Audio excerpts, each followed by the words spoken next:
नमस्कार, मैं हूं आपका दोस्त विजय विद्रोही। आप मुझसे जुड़ चुके हैं, इसके लिए आप सबका तहे दिल से शुक्रिया।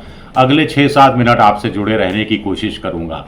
अगर ऐसा होता तो दिल्ली में आज दोबारा विधानसभा चुनाव कराने की नौबत आती। अगर ऐसा हो गया होता तो दिल्ली में आम आदमी पार्टी और बीजेपी दोनों को बराबर बराबर की 70 में से 35-35 सीटें मिलती।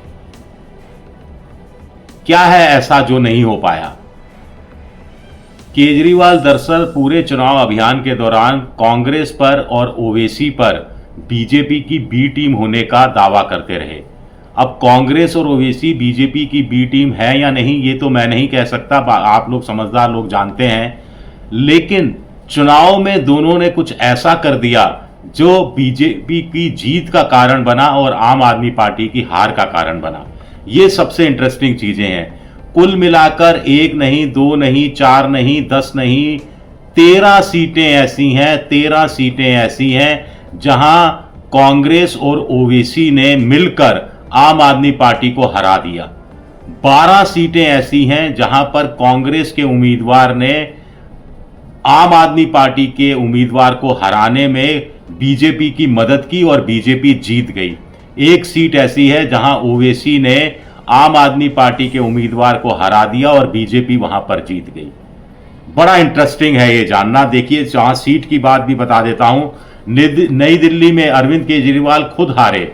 कितने वोटों से हारे? 4079 वोटों से हारे। संदीप दीक्षित को वोट कितने मिले? 4568 वोट मिले। 4568 वोट अगर अरविंद केजरीवाल के खिलाफ संदीप दीक्षित को नहीं मिले होते तो अरविंद केजरीवाल विधानसभा पहुंच जाते। छतरपुर में बीजेपी के उम्मीदवार की जीत का अंतर 6239 रहा, जबकि कांग्रेस का उम्मीदवार 6601 वोट ले गया। इसी तरह जंगपुरा में मनीष सिसोदिया मात्र 675 वोटों से हारे, लेकिन कांग्रेस का उम्मीदवार फरहाद 7350 वोट ले गया। बादली में जो बीजेपी का उम्मीदवार है वो 10,661 वोटों के भारी भरकम अंतर से जीता, लेकिन देवेंद्र यादव जो कांग्रेस के प्रदेश अध्यक्ष हैं उनको 31,130 वोट मिल गया। यानी उन्होंने आम आदमी पार्टी के उम्मीदवार को हराने में भूमिका निभाई। इसी तरह त्रिलोकपुरी में आम आदमी पार्टी का उम्मीदवार सिर्फ 392 वोट से हारा 392 वोट से हारा और यहां पर कांग्रेस को मिले 6147 वोट।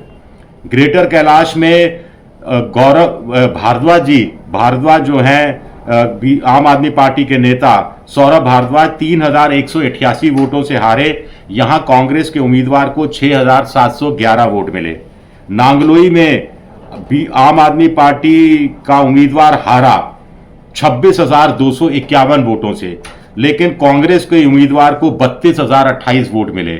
यानी कांग्रेस के उम्मीदवार यहां चुनाव मैदान में नहीं उतरता तो नांगलोई में बहुत आसानी से आम आदमी पार्टी चुनाव जीत जाती। तिमारपुर में बीजेपी 3,310 वोटों के अंतर से जीती, जबकि कांग्रेस का उम्मीदवार करीब 7,000 वोट ले गया। मालवीय नगर में बीजेपी 2,131 वोट से जीतती है और कांग्रेस के उम्मीदवार के खाते में चले जाते हैं 6,770 वोट। राजेंद्र नगर में बीजेपी 1,231 वोट से जीतती है और कांग्रेस के उम्मीदवार को 4,000 वोट मिलता है। संगम विहार में बीजेपी सिर्फ 344 वोटों से जीतती है और कांग्रेस के उम्मीदवार को 15,863 वोट मिलता है। दिल्ली कैंट में कांग्रेस का उम्मीदवार 4,252 वोट लेकर आता है और बीजेपी का उम्मीदवार सिर्फ 2,029 वोटों के अंतर से जीतता है। तो ये 12 सीटें ऐसी हैं। अगर ये 12 सीटों में कांग्रेस और आम आदमी पार्टी में समझौता हो गया होता तो बीजेपी 47 से घटकर 48 सीटें हैं जो मैं अभी जब मैं वीडियो बना रहा हूं 48 से घटकर 36 पर आ जाती और आम आदमी पार्टी 22 से बढ़कर इसमें 12 सीटें जोड़ दी जाए तो 34 पर पहुंच जाती।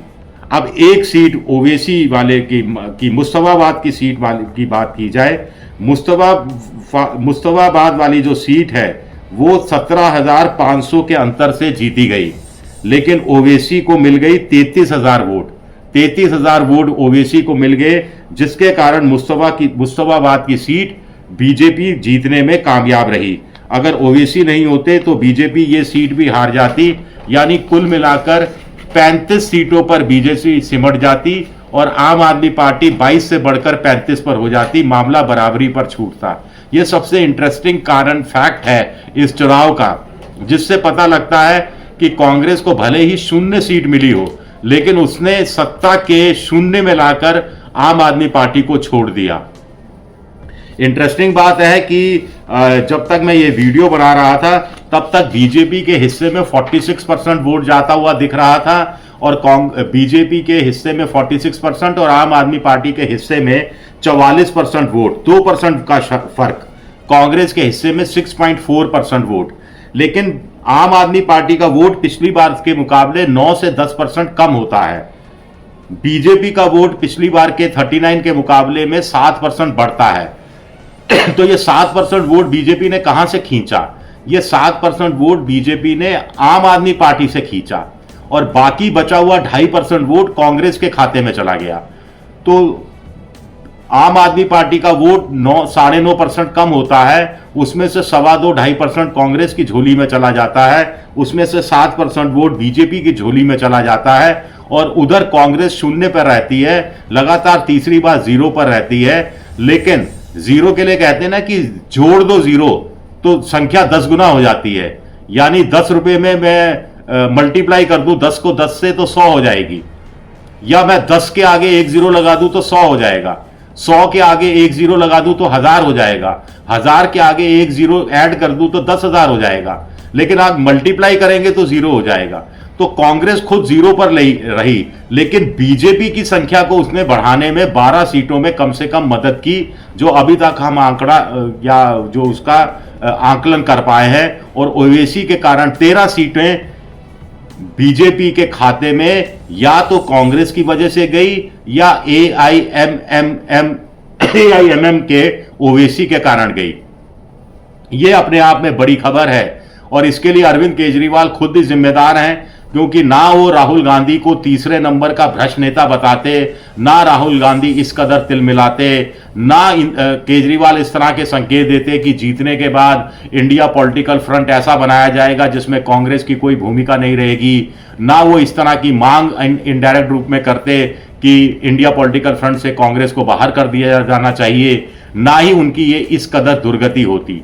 वो खुद हारे, उनके उप मुख्यमंत्री मनीष सिसोदिया हारे, उनकी पार्टी के सत्येंद्र जैन जो जेल में रहे थे वो हारे, आतिशी जैसे तैसे अपनी सीट बचाने में कामयाब हुई, लेकिन सौरभ भारद्वाज से लेकर दूसरे बड़े मंत्री हारे।